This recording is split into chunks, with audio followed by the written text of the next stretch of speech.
आगे बढ़ेंगे और अब बात किस्सा कुर्सी का की, जिसमें चुनावी माहौल है और अब देश के अलग अलग हिस्सों से चुनावी हलचल की भी खबरें सामने आ रही हैं। शराब घोटाले के आरोप में दिल्ली के सीएम अरविंद केजरीवाल जेल के अंदर है और बाहर सियासी बवाल है। आज केजरीवाल के इस्तीफे की मांग को लेकर दिल्ली बीजेपी अध्यक्ष वीरेंद्र सचदेवा की अगुवाई में प्रदर्शन हुआ। जिस तरीके से बीजेपी प्रदर्शन कर रही है, आम आदमी पार्टी पर प्रेशर बनाने की कोशिश है और अब ऐसे में इस दौरान बीजेपी नेताओं ने केजरीवाल के इस्तीफे की मांग की है। वीरेंद्र सचदेवा के नेतृत्व में प्रदर्शन हुआ, लेकिन आम आदमी पार्टी ने साफ कर दिया केजरीवाल इस्तीफा नहीं देंगे। जेल से ही सरकार चलेगी, लेकिन इन सबके बीच अरविंद केजरीवाल की मुश्किलें रचना बढ़ गई है। ऐसे में अदालत की चौखट से केजरीवाल को झटके पर झटके लग रहे हैं। कल दिल्ली हाईकोर्ट की तरफ से जो गिरफ्तारी के खिलाफ याचिका थी, उसे खारिज कर दिया कोर्ट ने और गिरफ्तारी को सही करार दिया था। राउज एवेन्यू कोर्ट से भी झटका लगा है। केजरीवाल ने गुहार लगाई थी हफ्ते में 5 बार वकीलों से वो मिल सके, लेकिन इजाजत नहीं मिली। अब ऐसे में अदालत ने केजरीवाल की याचिका खारिज कर दी। इसके बाद दिल्ली के सियासी गलियारे का तापमान और तेजी से बढ़ गया। एक तरफ गर्मी बढ़ रही है, इधर सियासी तापमान बढ़ा है, लेकिन सवाल ये कि क्या आप सीएम पद से केजरीवाल इस्तीफा दे देंगे, और अगर इस्तीफा नहीं दिया तो क्या सरकार पर संकट है, आज इस पर हम बात करेंगे। लेकिन सबसे पहले केजरीवाल को लेकर बीजेपी और आम आदमी पार्टी के बीच में जो जुबानी जंग है, उसमें क्या कुछ कह रहा है कोई, सुनिए। दिल्ली की तिहाड़ जेल को आप हिटलर के गैस चैम्बर में तब्दील करना चाहते हैं? क्या दिल्ली की तिहाड़ जेल को आप यातना घर के रूप में तब्दील करना चाहते हैं? एक मुख्यमंत्री दिल्ली की जनता की सेवा के लिए अपने विधायकों को संदेश नहीं भेज सकता कि भाई उनकी समस्याएं सुनो और समाधान करो? आप अरविंद केजरीवाल को इमोशनली तोड़ना चाहते हैं। आप अरविंद केजरीवाल को यातनाएं देकर झुकाना चाहते हैं। आप अरविंद केजरीवाल को तोड़ने की कोशिश जो कर रहे हैं, वो कोशिश नाकाम रहेगी। अरविंद केजरीवाल को इस्तीफा देना होगा। अरविंद केजरीवाल ने दिल्ली को लूटा है।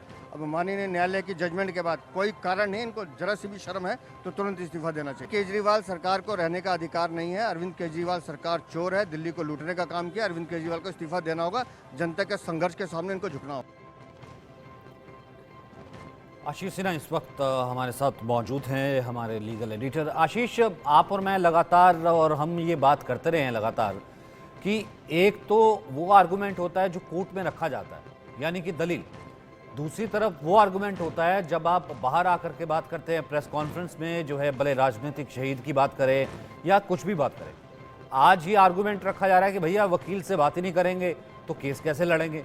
आप तो ये भी राइट छीन रहे हैं कि भैया वकील से बात ही ना की जाए, तो केजरीवाल को आज अंदर करेंगे, फिर सारे जो सीएम हैं वो अंदर हो जाएंगे।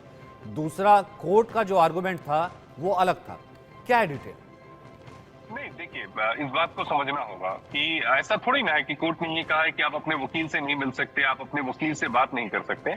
जो तिहाड़ जेल का मैनुअल है, उसके हिसाब से कोई भी व्यक्ति केवल सप्ताह में एक बार अपने वकील के साथ मुलाकात करता है, लेकिन अरविंद केजरीवाल के केस में इसमें रियायत दी गई है। अरविंद केजरीवाल अपने वकील से सप्ताह में 2 बार मुलाकात कर सकते हैं, यानी इनको प्रिविलेज दी गई है। दूसरी अहम बात, अरविंद केजरीवाल ने यह कहा कि उनके ऊपर देश भर में 30 से ज्यादा मुकदमे हैं, तो ऐसे में उन्हें वकील से हफ्ते में कम 5 बार मिलने दिया जाए ताकि वो कानूनी प्रक्रिया को पूरी तरह से समझ सके। ईडी ने यह कहा कि इन्हें 2 बार तो पहले ही मिलने दिया जा रहा है। दरअसल ये सरकार जो है और जो पॉलिटिकल कैंपेन है वो चलाना चाहते हैं, क्योंकि लोकसभा का चुनाव है और सरकार में मुख्यमंत्री के पद पर है, तो ये दोनों चीजें एक साथ करना चाहते हैं। वकील से मिलना एक बहाना है, लेकिन इसका असली जो मकसद है वो कुछ और है। आज दिल्ली की निचली अदालत राउज एवेन्यू कोर्ट ने जो ऑपरेटिव पार्ट पढ़ा है, उसमें उन्होंने कहा कि अरविंद केजरीवाल ने जो दलीलें दी हैं उसमें कोई आधार ही नहीं है, और ये कहते हुए अदालत ने अर्जी को खारिज कर दिया। अब इस फैसले के खिलाफ वो जाहिर तौर पर हाईकोर्ट जाएंगे हो सकता है हाईकोर्ट से राहत ना मिले तो सुप्रीम कोर्ट जाएंगे, लेकिन इसे समझना पड़ेगा।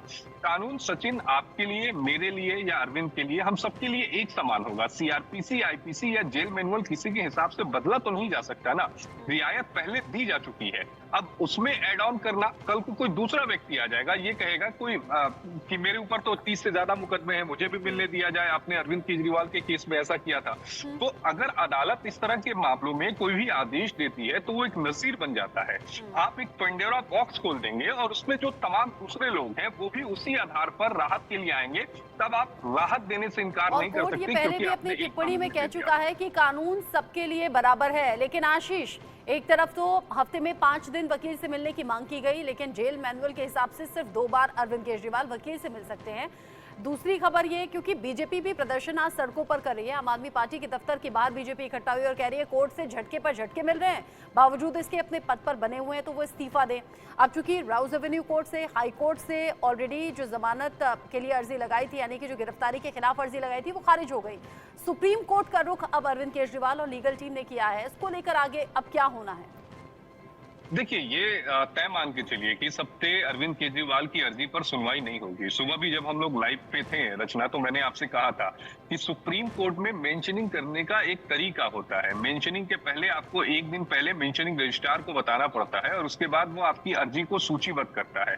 उसके बाद आप फिर सीजीआई के पास जाते हैं, सीजीआई को ये बताते हैं कि हमें इस मामले में जल्द सुनवाई की जरूरत है। तब सीजीआई ये तय करते हैं कि मामले की सुनवाई आज की जाए या कब की जाए। इस मामले में इन्होंने याचिका कल रात में दाखिल कर दी, मेल सीजीआई को कर दिया, लेकिन मेंशनिंग लिस्ट में नहीं था।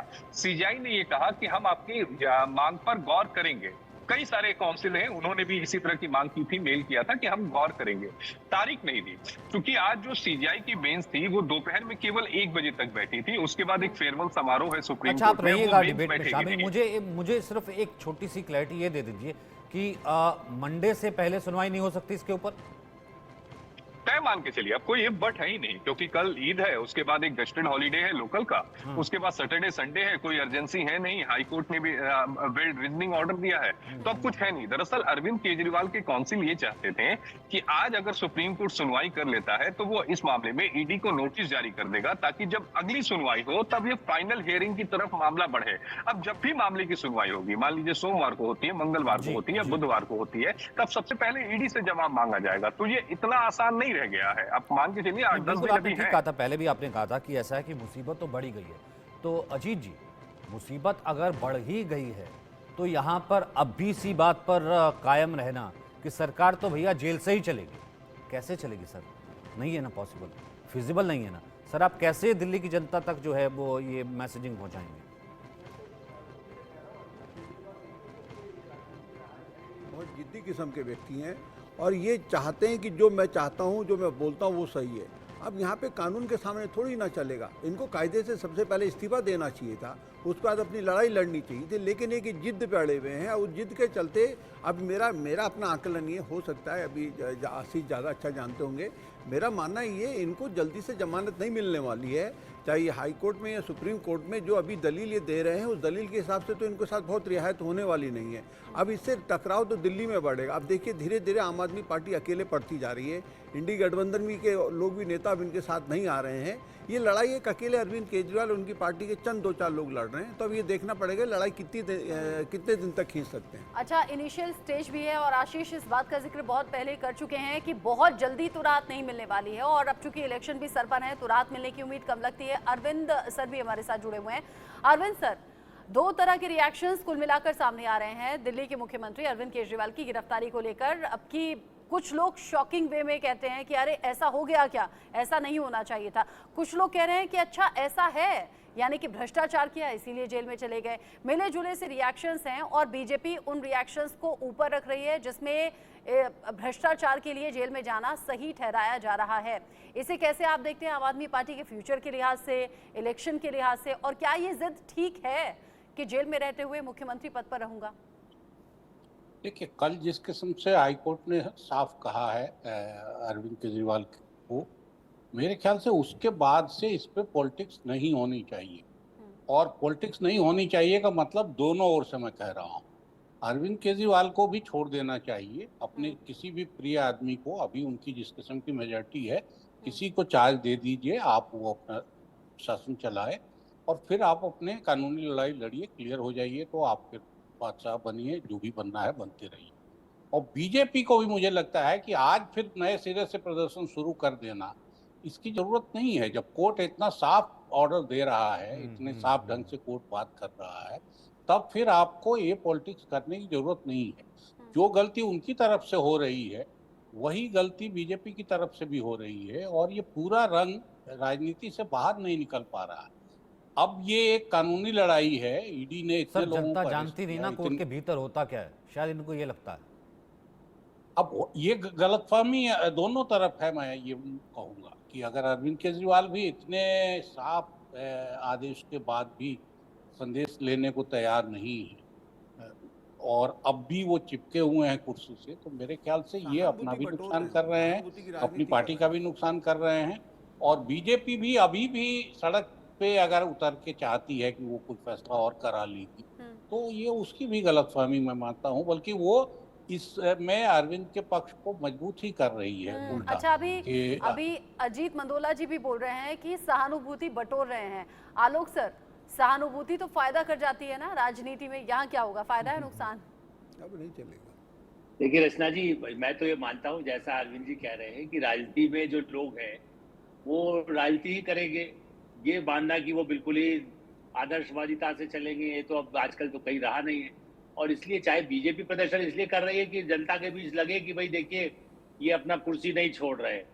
वो राजनीति अपनी जगह, उनकी अपनी जगह है, चूंकि दिल्ली में उनका बहुत ही कमजोर स्थिति रही है। ऐसी स्थिति में केजरीवाल निश्चित रूप से सहानुभूति बटोरने की कोशिश कर रहे हैं, लेकिन आप याद करिए एक समय में जाति के नाम पर लालू जी को मिला, लेकिन बाद में जाकर के धीरे धीरे डाइल्यूट हो गया। इसलिए ये सोचना कि यही एक फार्मूला है। यूपी सिंह के प्रति कितनी सहानुभूति थी उनकी, चाहे माँ का निधन हुआ था, वो सिर में बिल्कुल गांधी जी की तरह बैठे, जो मुद्रा गांधी जी की होती थी उस तरह बैठे, फोटो कवर विद स्टोरी छपी तब भी। तो सहानुभूति एक सीमा में मिलती है, लेकिन उसके बाद जब आप गड़बड़ करने लगते हैं तो सहानुभूति दूसरे कारणों से बदल सकती है। तो मैं, आपने जो कहा कितना फायदा होगा ये तो कहना मुश्किल है, लेकिन हाँ मैं मानता हूँ कि ये लगातार खींच रहे हैं और लोगों के बीच में यही चाहते हैं, बल्कि चाहते हैं अदालत, वो तिहाड़ जेल भी ऑफिस बन जाए, जैसा वहां से काम कर सके और जितना अधिक समय निकाल सकते हैं अपनी पत्नी को इस्टेब्लिश करे, या जो जैसा अभी अरविंद जी कह रहे हैं किसी और को भी बनाना है, तो पूरी अंदर भी पार्टी में ये लगे कि भाई अरविंद केजरीवाल जैसा कहेंगे जेल से वो आदेश देंगे। और एक चीज और है ना आलोक सर, इसको सुनिश्चित कर रहे हैं। एक चीज और है, मतलब एक तो होता है कि एकता दिखानी, रैली करनी, रामलीला मैदान इकट्ठे खड़े होकर भाषण देना, आप हमारे खिलाफ बोलते थे, हम आपके खिलाफ बोलते थे, वो चीज़ें अलग है। लेकिन शायद इनको उस तरीके का समर्थन मिल नहीं रहा जैसा इन्होंने सोचा था कि भैया पूरा देश इकट्ठा हो जाएगा, सारे मुख्यमंत्री इस्तीफा दे देंगे, स्टालिन से लेकर के हर आदमी सड़क पे आ जाएगा और सब केजरीवाल के पीछे खड़े हो जाएंगे। देखिए ये क्या है, ये बनाया हुआ अपना खुद का ही, जैसे कहते हैं ना, आप सोचिए भाई मुझे ही सबसे ज्यादा 10 करोड़ लोग मुझे ही देख रहे थे, मैं भी अपने को मानने लगूं बड़ा भारी हूँ। तो कुछ अरविंद केजरीवाल अपने स्वप्न लोक में भी जीते रहे हैं, मैं तो ये मानता हूँ। जो राजनीति में प्रैक्टिकल हैं, देखिए मुकदमे कितने हुए और लोगों पर भी हुए। लालू जी ने छोड़ा, अमित शाह जी जिस समय में थे उन पर केस हुआ था, उन्होंने छोड़ दिया, हेमंत सोरेन ने अभी शहर से भी चले गए, इसलिए हेमंत सोरेन ने छोड़ा। मतलब इसलिए शिबू सोरेन, इससे पहले शिबू सोरेन रहे। मतलब ऐसे मुख्यमंत्रियों पर या केंद्रीय मंत्री पर भी केस भी हुआ, ये राजा पर भी हुआ, तो क्या मंत्रिमंडल से नहीं हटे? यहाँ तो ये है कि ये तो चाहते थे दिल्ली पर राज करना है और मेरे हिसाब से ही चलना है। वो तो कहते थे मैं अनार्किस्ट हूँ, उनका कोर्ट बोल रहा हूँ, मैं अपना नहीं बोल रहा हूँ। और उन्होंने जाके रेल भवन के सामने मुख्यमंत्री रहते हुए जमीन पर लेट करके तब भी आंदोलन किया था। तो उनका बस चलेगा, हो सकता है कल वो वहां पर भी हड़ताल करके फिर अस्पताल आ जाए। वो हड़ताल करेंगे, शुगर गिर गई तो मैं अस्पताल से फिर चलाऊंगा। ये फार्मूला लालू जी भी अपना चुके हैं। वहां के धनबाद, वो रांची की जेल के बजाय बाहर आके बैठ जाते थे अस्पताल में और फिर पूरा दरबार लगता था। तो केजरीवाल जी का अगला कदम ये होगा, यदि जेल की तिथि आगे बढ़ेगी जैसा आशीष जी कह रहे हैं, तो आप आज लिख लीजिए रिकॉर्ड करके कि उसके बाद वो अस्पताल से भी कोशिश करेंगे, यदि जेल से नहीं हुआ, यानी किसी भी तो तरह से कोई मौका हाथ से जाने नहीं हम्म। देंगे, लोगों के बीच अपना मैसेज पहुंचाने का भी और कुर्सी पे बने रहने का भी। संदीप चौधरी भी हमारे साथ हैं, राजनीतिक विश्लेषक के तौर पर। एक राजनीतिक विश्लेषक के तौर पर आपकी क्या राय है? दिल्ली में जो अभी चल रहा है उसका देश की सियासत पर असर क्या देखते हैं? देखिए मैडम, जो दिल्ली में इस वक्त चल रहा है तो उसमें कहीं ना कहीं जो अभी तक आप सिंपैथी की बात कर रहे थे, हमारे साथी सिंपैथी की बात करा रहे थे, तो सिंपैथी मिल जाती है कई बार। लेकिन अगर कोर्ट ये स्टेटमेंट दे देता है कि देखिए कई लोग ये समझ रहे हैं कि कोई सबूत नहीं है, बिना सबूत के जिस तरीके से आम आदमी पार्टी के नेता कहते रहे, तो कोर्ट ने ये चीज कह दी कि सबूतों के आधार पर गिरफ्तार किया गया है और ऐसे सबूत मौजूद है जिनकी वजह से जमानत नहीं हो पा रही है। तो ऐसे में सिंपैथी नहीं मिलती है, बल्कि और जनता अपने आप को ठगा हुआ महसूस करती है कि यार ये तो ठग निकला, जो ईमानदार और कट्टर ईमानदार का नारा दे करके हमें पागल बनाता रहा, वो व्यक्ति ठग निकला। और सबसे बड़ी चीज ये है, अरविंद केजरीवाल इस्तीफा दे सकते हैं, लेकिन वो इसमें भी राजनीति देख रहे हैं। इसमें जो हम आज डिस्कस कर रहे हैं वो जानते हैं कि जब तक मैं इस पद पर हूँ तब तक मैं लाइमलाइट में हूँ। अगर मैंने इस्तीफा दे दिया और किसी और व्यक्ति को चार्ज मिल जाता है तो उसी दिन से कहीं ना कहीं अरविंद केजरीवाल की जो लाइफ है, जो पॉलिटिकल कैरियर है, वो हाइड होता चला जाएगा, छुपता चला जाएगा। और ये भी आप मान के चलिए कि उन्होंने अपनी वाइफ जो सुनीता केजरीवाल जी हैं उनको प्रोजेक्ट कर दिया है, जो आपने कई मीडिया चैनल्स में देखा होगा, न्यूज़पेपर्स में देखा होगा कि आम आदमी पार्टी पिछले दिनों ऐसी खबर भी सामने आई थी कि अरविंद केजरीवाल अपने अलावा किसी पर भरोसा कर नहीं पा रहे हैं पार्टी में और इसीलिए अपनी पत्नी सुनीता केजरीवाल को वो आगे कर रहे हैं, कभी वीडियो संदेश के तौर पर तो कभी मंच से रैली में हुंकार भरते हुए। और आज भी रचना मीटिंग भी हुई है, तमाम लोग पहुंचे और उनकी वाइफ ने चेयर की थी मीटिंग। बिल्कुल।